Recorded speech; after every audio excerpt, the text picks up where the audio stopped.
companies are pushing plant-based. Go plant-based. Beyond Burger, they just came out with a new plant-based burger with avocado oil. I think they used canola oil before and they switched to avocado oil. Why? Because no one was buying their burgers. I mean, first of all, they look disgusting. But I feel like this whole vegan plant-based push initiative, there's really actually a very small amount of people that are actually plant-based or vegan, but the news and the media are blowing it up to make it seem like more people are actually doing it. Welcome back to episode 49 of the Clean Kitchen Podcast. I'm Kyle. I'm Kevin. Been a little while since we did that. Yeah, it has. I like that. Little riff. Kevin, did you see my my ribeyes that I made last night? That's all. Did you see my message? I did. I just saw it. I was on my way. Those look delicious.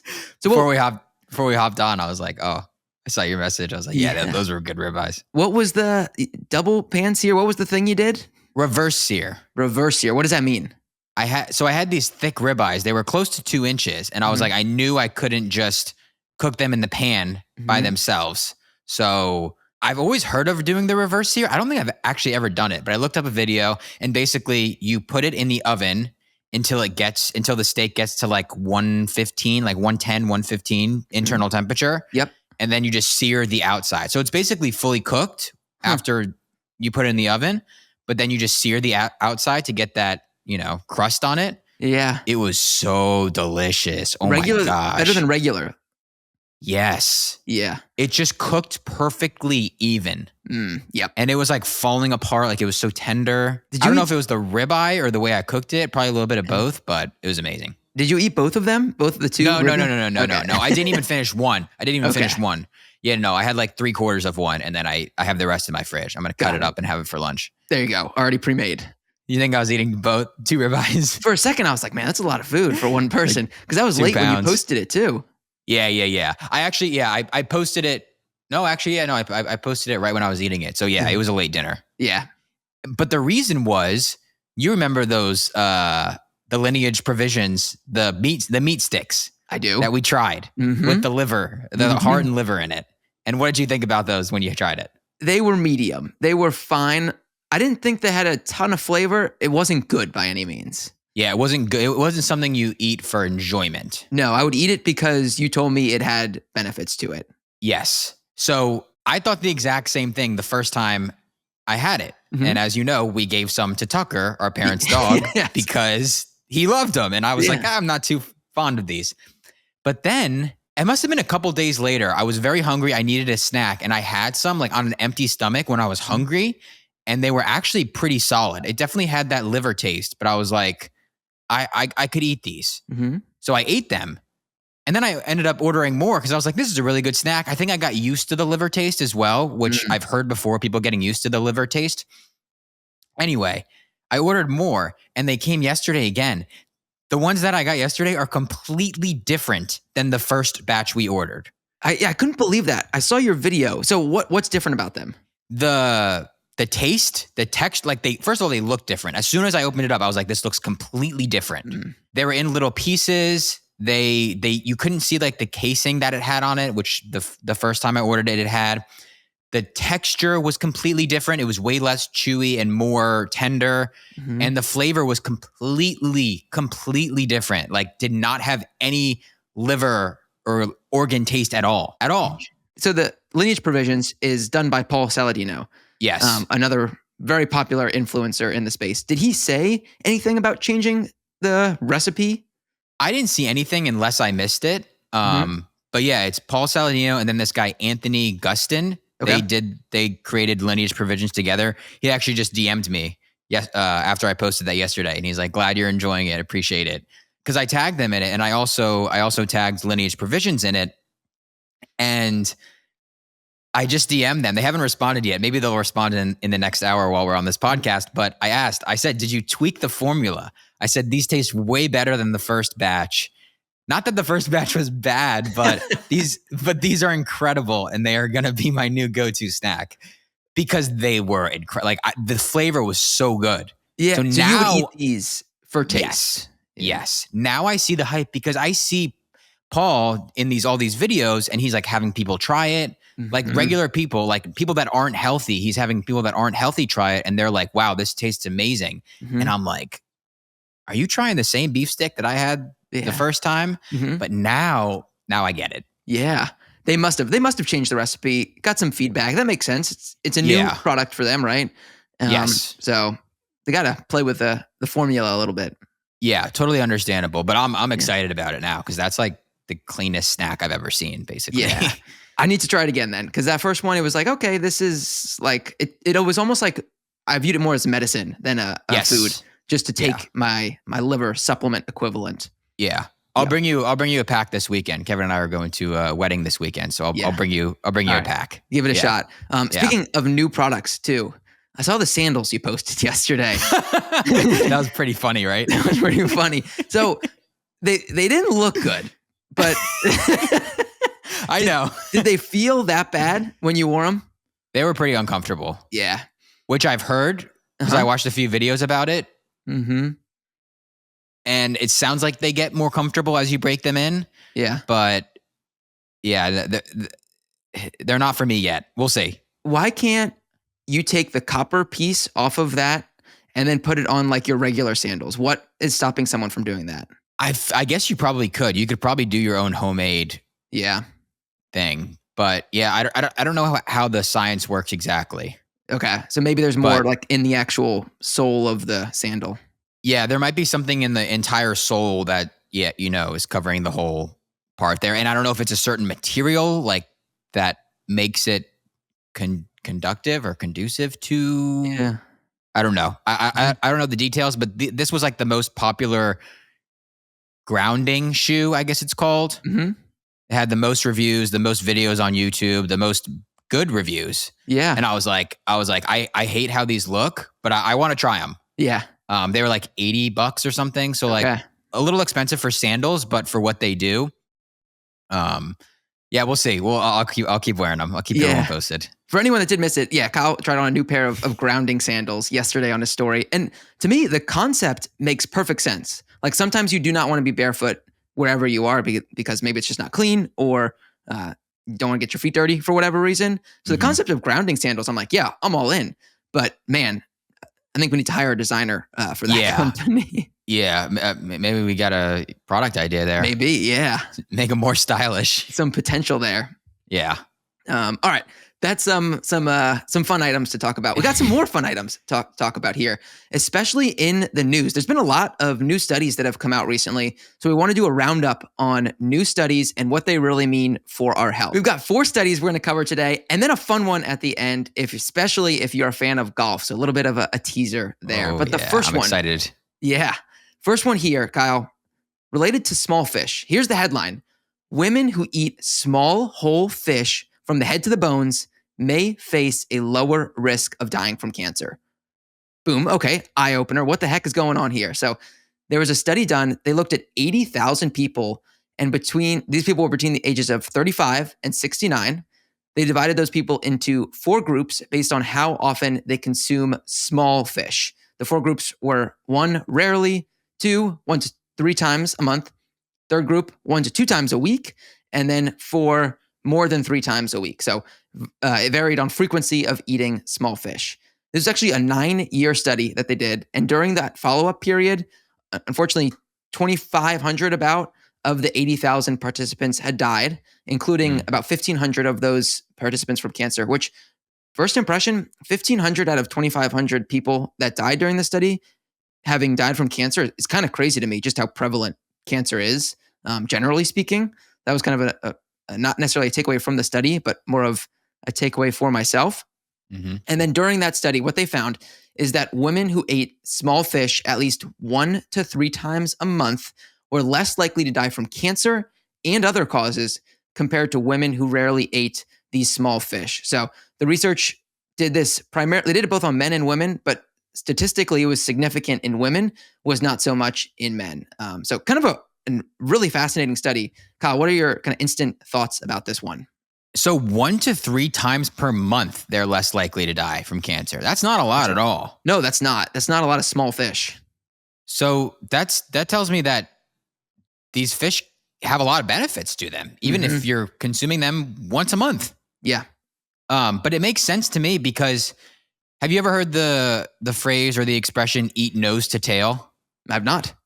So eat nose to tail. This is big in the carnivore community, animal-based community, because historically, we as humans would have gone out, killed an animal, and eaten the entire thing nose to tail, including the organs, including, all the different types of meat, because all of these different body parts have different nutrients, different vitamins and minerals specific to the organ or whatever, wherever the meat is coming from.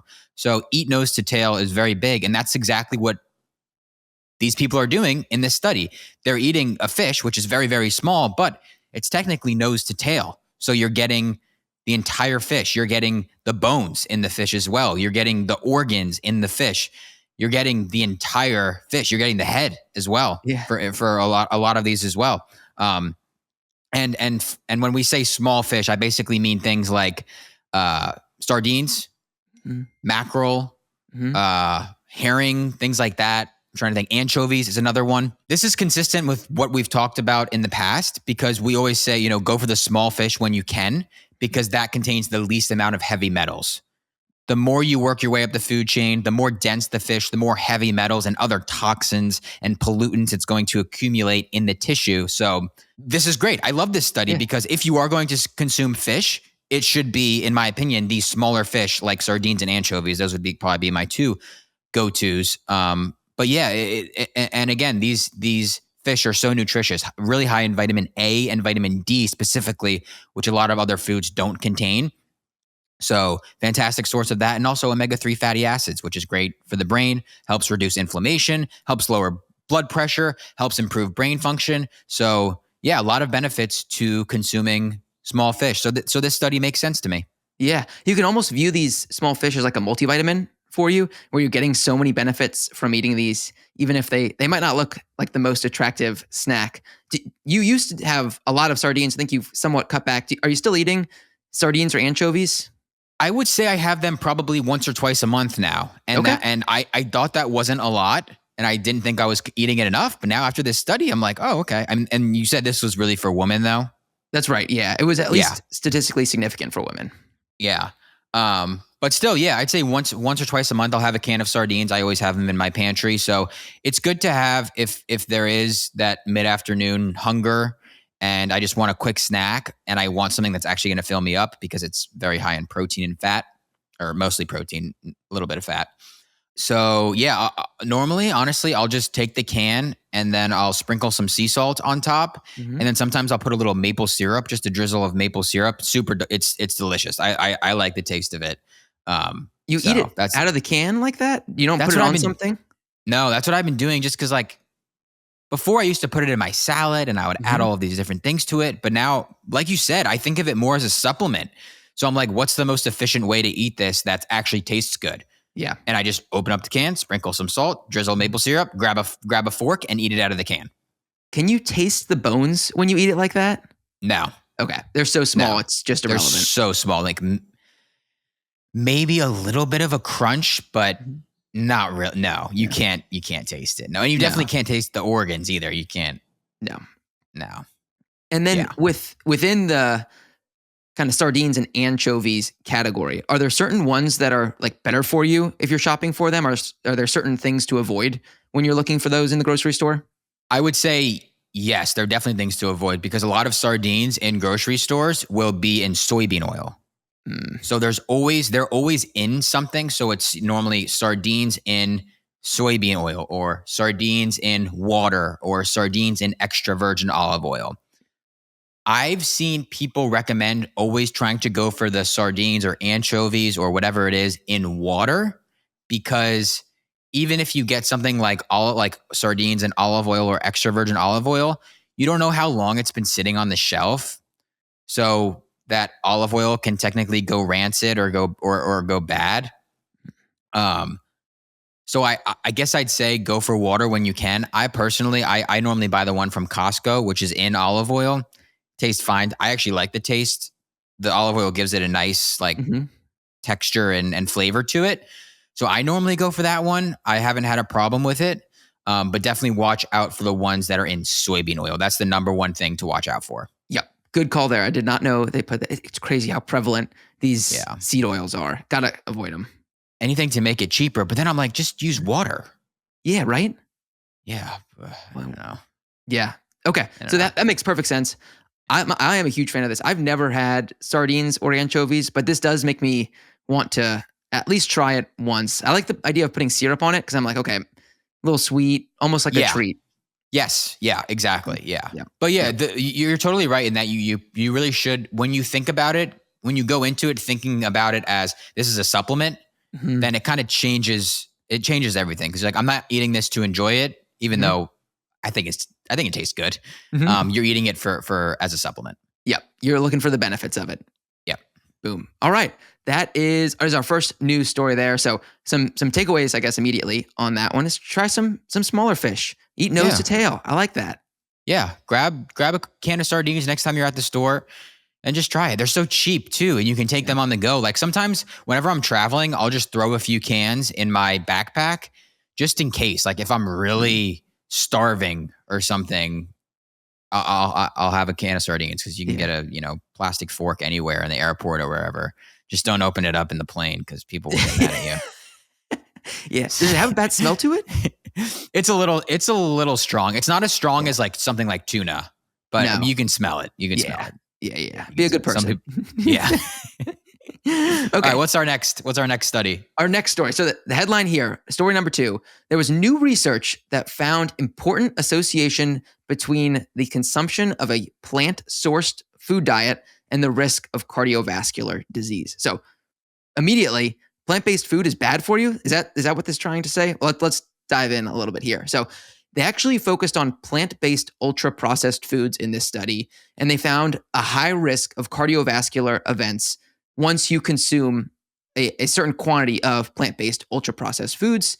These scientists analyzed the medical history and mortality records of more than 118,000 people, once again, between the ages of 40 and 69. It seems to be a common age range in these studies. But 118,000 people, so a large group that they looked at, and they found that plant-sourced ultra-processed food consumption was associated with a 5% increased risk of cardiovascular disease and 12% higher mortality rate. So you're 12% more likely to die if you're on this plant-sourced ultra-processed food diet. Kyle, what are you seeing here? We need to get more specific here. What is this plant-based ultra food? Like what kind of foods are these? Yeah. So the first thing I thought about when I read this was when we had on Robbie from Force of Nature, who's a regenerative farmer. He mentioned how passionate he was that just because it says plant-based does not mean it's a good thing. And so plant-based is, I think, a term that's been used. Plant-based foods are chips, are soda. Those are not foods that are good for you. Oreos are a plant-based food because they don't contain meat. So just because it says plant-based does not mean it's a good food. So once you dive in a little bit deeper here, this almost feels like this study was more focused on ultra-processed foods than it was on plant-based, at least to me. So I think that's what they're really looking at here. Yeah, because when I think ultra-processed food, I mean, I think of all the chips and snacks and cookies and all these things in the grocery store, which most of it, I mean, I guess some of it maybe has dairy in it, which technically isn't plant-based. Mm-hmm. But yeah, for the most part, these aren't going to contain, animal protein or dairy or eggs. Yeah. So chips, soda, cookies, crackers. Mm-hmm. So that's what people were eating. That's exactly right. And then when you look at that and then you think, oh yeah, that leads to a higher risk of cardiovascular disease and a higher mortality rate, I think it makes perfect sense.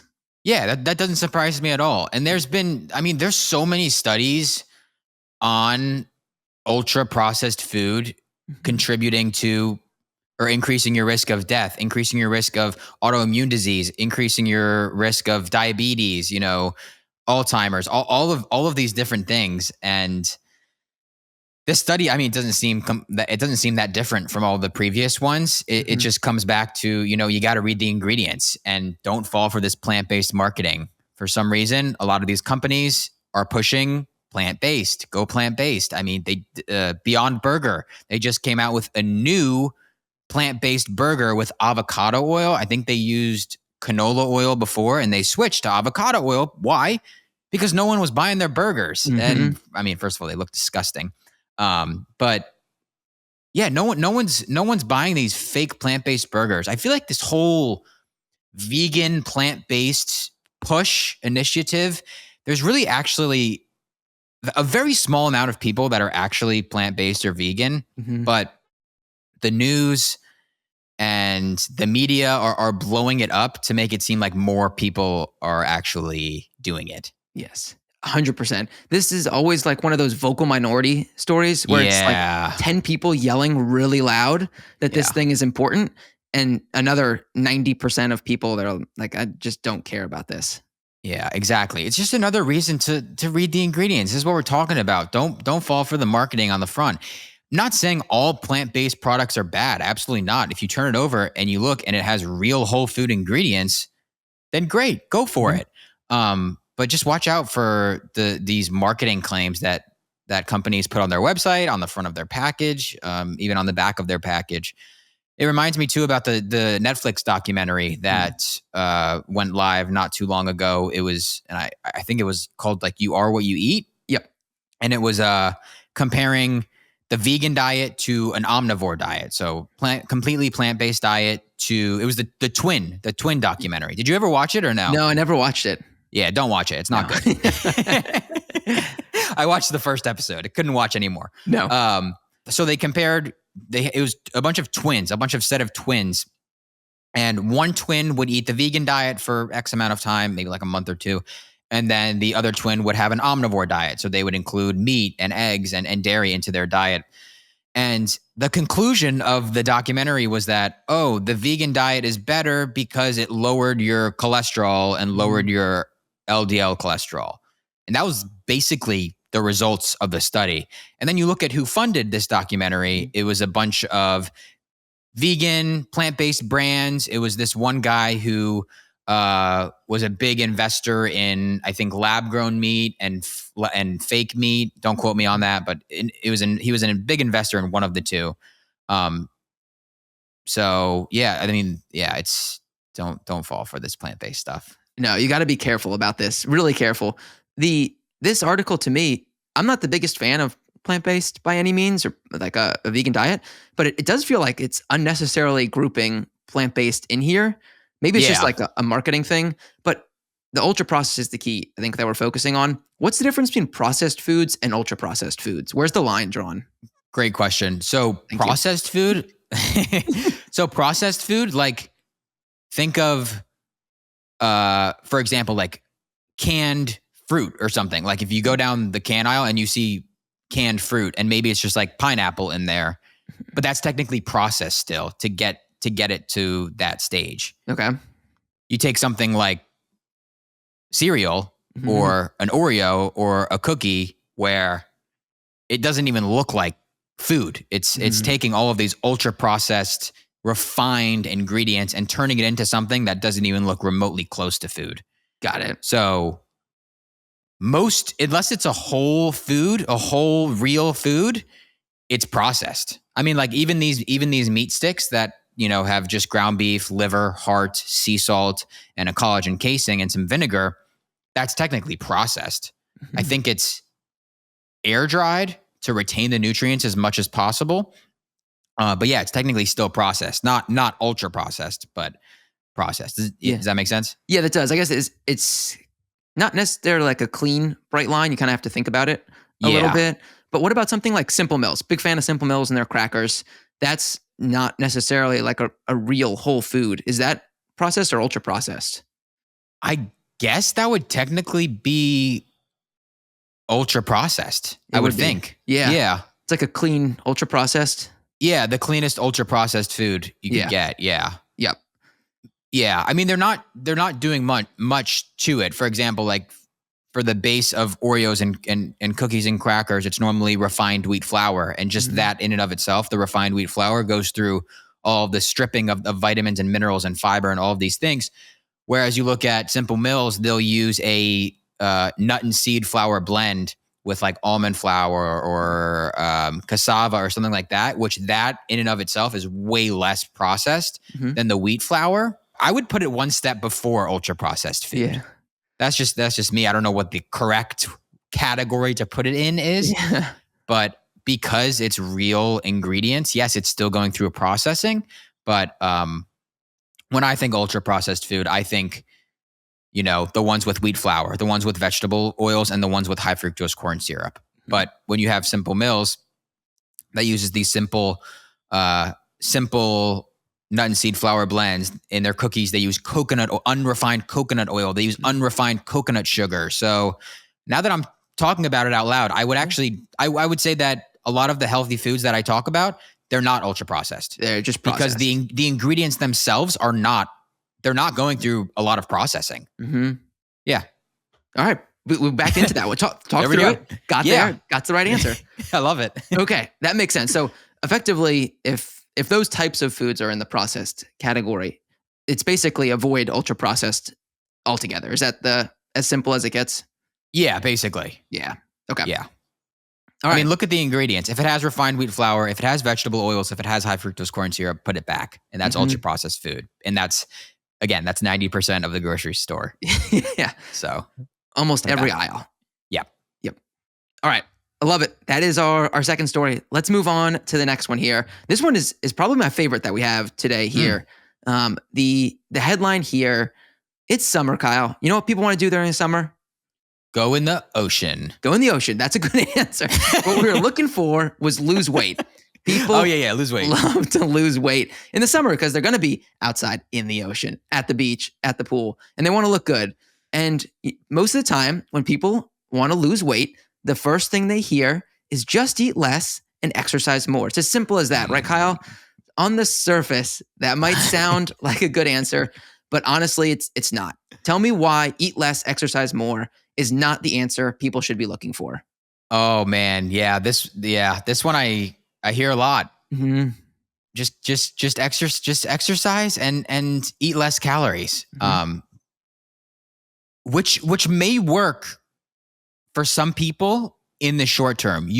By doing this, you may lose a couple of pounds, but again, we always have to look at the quality of the food that you're eating. If you're eating the SAD diet, aka the standard American diet, if you're eating ultra processed foods and super just low quality foods, and you want to lose weight, and you say, you know what? Okay, I'll cut down my calories. I'll start, going to the gym more. And you do this, you're basically starving yourself because your body is not getting the essential nutrients that it needs that you would be getting if you were eating real whole foods. So again, it comes back to the quality of your food. If you're just eating the standard American diet and you think, okay, I'm going to consume less calories and move more, then I'm going to lose weight. Yeah, you may lose a few pounds, but and quick tangent going off of that, we when we talked to the Keon founder, Angelo, he told us that it's a lot of people do this. They'll cut calories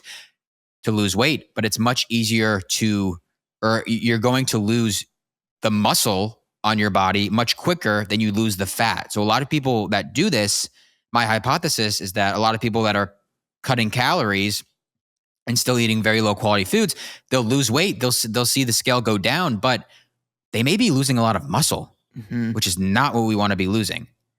So those are my initial thoughts. Yeah. The losing weight immediately after cutting calories, I think is almost worse because you see the number go down and you're like, oh, it's working. Like what I'm doing, cutting calories is working. But so many people I hear stories about, their weight fluctuates so much up and down because they try that and they quickly realize that they are starving themselves and they need more food. And then they're going to regain that weight that they lost. And they're always in this up and down cycle, which is really not good for your body. Just personally, I think I've ranged between 150 to 160 pounds for like the last 3 years. My weight is very consistent, and sometimes I go in and out of eating perfectly and mixing in some fast food or other food that I have just on an ad hoc basis. And sometimes I miss a couple workouts, but for the most part, because I don't eat that SAD diet, and first, whoever came up with the SAD acronym, like chef's kiss, it's just perfectly well done. My weight doesn't have those major fluctuations. So I mean, I speak to it myself about how important it is that I really don't weigh myself all that often because I'm not concerned about my weight going up and down personally. But high level, this is just the core of the issue is you have to eat real food. That you have to solve first, and then add in workouts, add in other ways to cut some calories off. But you have to fix the real food first. I think that's the big takeaway here. Yeah, exactly. And there are some really good points in this article, and we'll leave all of these studies and these articles in the description. But they said people didn't get fat and morbidly obese in the first place because they were eating a healthy diet of real food. They got fat because they're eating the SAD diet filled with wheat, grains, all these processed sugars, all of these vegetable oils, which contain, toxins. Basically, this food is toxic. It shouldn't even be called food. It's going back to that ultra processed food. It's not even real food. So until the root of the problem that caused the person to become obese in the first place, aka your diet, until that is fixed, any solution is just going to be temporary. So if you're just trying to take the shortcut and just still eat Chick-fil-A, still eat McDonald's, still eat these garbage foods, but just, I'm going to eat less. I'm going to eat less calories. You're not getting to the root cause.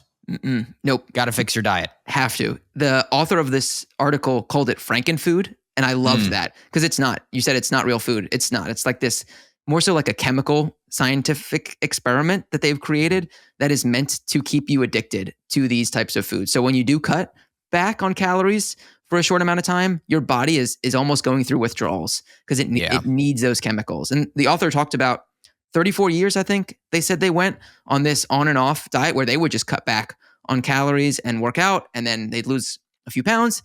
And then a couple weeks later, they gain them back because they needed that food. They were just addicted to it. And finally, he cut all of the SAD diet out and went real whole foods. He said there was about a 10-day period where it was really hard. He was struggling.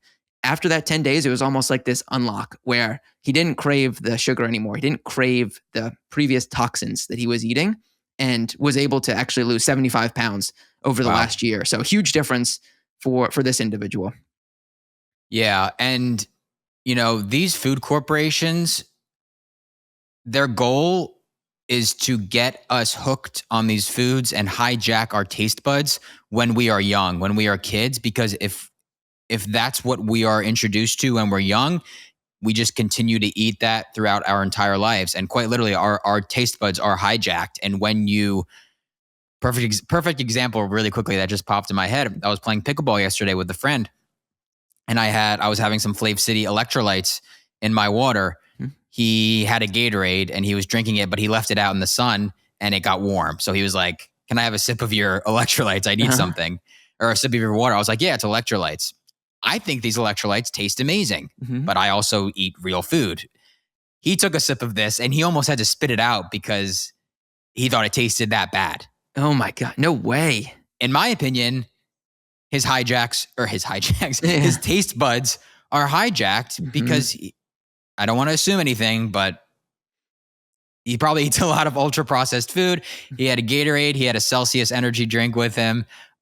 So yeah, our taste buds are hijacked. And like this person experienced in this article, there is going to be kind of this detox period, I guess I would almost say, of adjusting to real food, how real food is supposed to taste. But same for this person, once you adjust to that, you're going to feel so much better. Your digestion's going to get better. You're going to lose weight. All these benefits are going to happen when you switch from the SAD diet to the real food diet. Yep.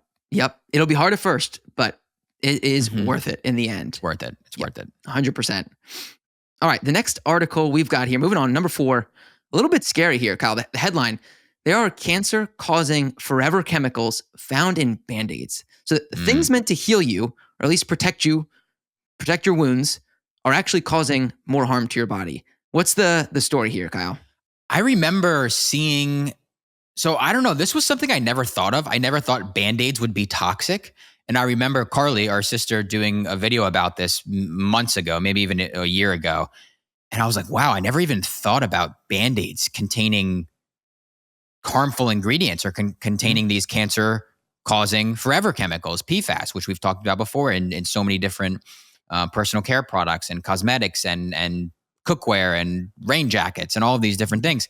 So there was this study done, and they tested 40 different brands of bandages, of BandAids, and 18 of them were found to contain PFAS, per and polyfluoroalkyl substances, also known as forever chemicals. Oh, excuse me. So they examined 40 bandages from 18 different brands and discovered that 26 of them contained this chemical. And this is bad. Yeah. Because when do you put a Band-Aid on your skin? When you have an open wound. When you have an open wound. So these PFAS are going directly into your body, directly into your bloodstream, and it's not good. We know that these PFAS are not good. We know that they are bad for our kidneys. They can cause kidney disease. They can cause reproductive and developmental problems. They're not good. So avoid the Band-Aids. Yeah, this is really scary. How many people put Band-Aids on their skin thinking they're helping themselves out? I do it all the time. If I have a cut or something, I'll put a Band-Aid on it just so that it covers up the blood. Kyle and I were on a softball team together, and one of the games I slid and ripped up my leg. I had a Band-Aid on my leg for probably like 2 weeks just because it needed to heal. And I didn't even think about the fact that might be causing longer term issues. So kind of scary to see this. Kyle, do you know what brands they tested as part of this study? Yeah. So some of the brands that tested positive for PFAS were BandAid, which is the, the one everyone uses probably. Yep. Some of these brands I'm not familiar with, but Care Science, Curad, CVS Health, I guess the CVS brand, Equate, First Honey, Rite Aid, Amazon's Salimo, Up and Up, and Target's brand. I guess the Good and Gather brand, maybe, not exactly sure. But we will leave a list of that in the description as well. But if you are looking for a non-toxic BandAid alternative, there's a brand called Patch, which actually I met. I first discovered this brand at Expo, this past Expo West in March. And again, it was something I hadn't really thought about before, Band-Aids being toxic. But then I saw this, and these were bamboo Band-Aids. And I took a sample back. I've used them multiple times when I've just gotten like cuts or scrapes or something. And, they work just as well as normal Band-Aids, and they don't contain any of the harmful chemicals or the PFAS. So that's what I would recommend. Yeah, that's what I was going to ask you. If they feel any different, like, can you tell that you're using a non-standard Band-Aid? You can tell, like, when you open it up, you can tell that it's more real. Like, less like rubbery, I guess I would say. Like, you can tell it feels more like it comes from the earth. I don't know how I would describe it.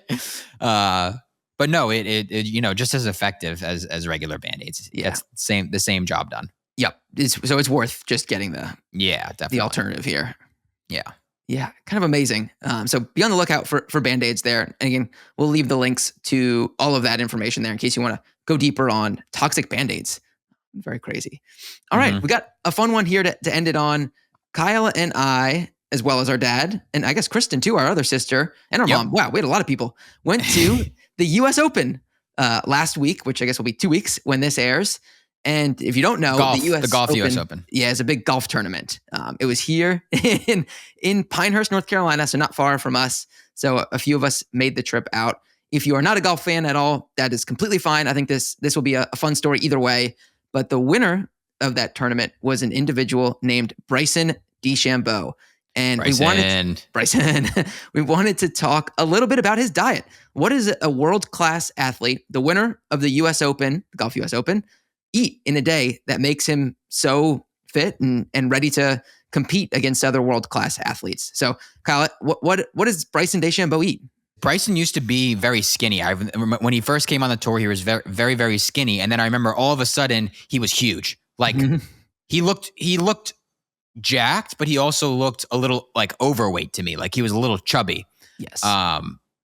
So what was he eating? Did it give specifics about his diet? Yeah. So Bryson is someone that I would refer to as an experimenter, meaning he likes to try things out on his body and see what works and what doesn't. So the first experiment he did is he started eating 5,000 calories a day, which is a crazy amount. For anyone that doesn't know, average person eats anywhere from 2,000 to 2,300 calories a day. So he's basically eating double what the average person eats. And he's working out, and his job is to be an athlete. So he's probably working out way more than most. But 5,000 calories was still kind of wild. And you're exactly right. He looked like he was overweight on the course, and he could quickly tell something was off. Like something was not working as he was expected. So what he did is he took a Zoomer peptide test, which I've never heard of, but basically what it does is it tells you what inflames your body and when you eat it. What he found out was he was allergic to corn, wheat, gluten, and dairy, which he said was basically what he was eating to get 5,000 calories. He was eating all this food so that he could hit that 5,000 calories. And he was trying to bulk up so that he could hit the ball farther. That was his goal. So what he decided to do was he took all of that food out. And then starting last August, he has gone from 5,000 calories a day to about 2,900 calories a day. So he reduced his intake by about 2,100 calories, lost a ton of fat. And now if you look at him, he looks like a star athlete would look. Mm-hmm. He's very much in shape. He's very muscular. But he said immediately in those first 24 days after he took out corn, wheat, gluten, and dairy, 24 days, he lost 18 pounds. So it kind of just came off right away. And the reason he did this was because he just felt like his gut was messed up. We have talked about the importance of gut health so many times on this show. If you feel like your gut is messed up, focus on that immediately. That will fix so many issues right away. And that's what Bryson did. He removed that inflammation from his diet through those different ways, and he just won the US Open. So I think it's working for him. Yeah. It's important to include high quality foods, nutritious foods into your diet, but it's also equally as important to remove the inflammatory foods. And in this case, corn, wheat, gluten, dairy. Most people are going to be sensitive to those things. Definitely corn, wheat, and gluten. And again, that's in most ultra processed food. You turn it over. These are some of the most heavily grown and heavily sprayed crops. And when I say sprayed, I mean sprayed with synthetic pesticides and herbicides, which also can contribute to inflammation. So not only is the food itself bad, but also what's being sprayed on the food, specifically corn, soy, wheat, gluten, and then dairy. Most people are going to be consuming pasteurized dairy, low quality dairy, which again can be inflammatory. The only argument I would say here is if you're consuming raw dairy, raw milk, raw cheese, raw kefir, things like that, I think that can be very beneficial for your health. Yeah. But for the most part, if you're just consuming conventional pasteurized dairy, it's probably going to cause you problems. So this doesn't surprise me at all that once he removed these foods, he lost 18 pounds in 24 days. Doesn't surprise me at all. No, it's the way to do it. I wouldn't be surprised if his next experiment was just like, I'm only eating raw milk for 30 days. He just loves to do this kind of stuff. Yeah, I mean, you can tell because he experiments. It seems like he experiments so much with just golf and his golf swing and the way he approaches different things in terms of his golf game. Yeah, I wouldn't be surprised if he goes carnivore or something for a little while to test it out. I would not be surprised at all if we see that. No, it's fun.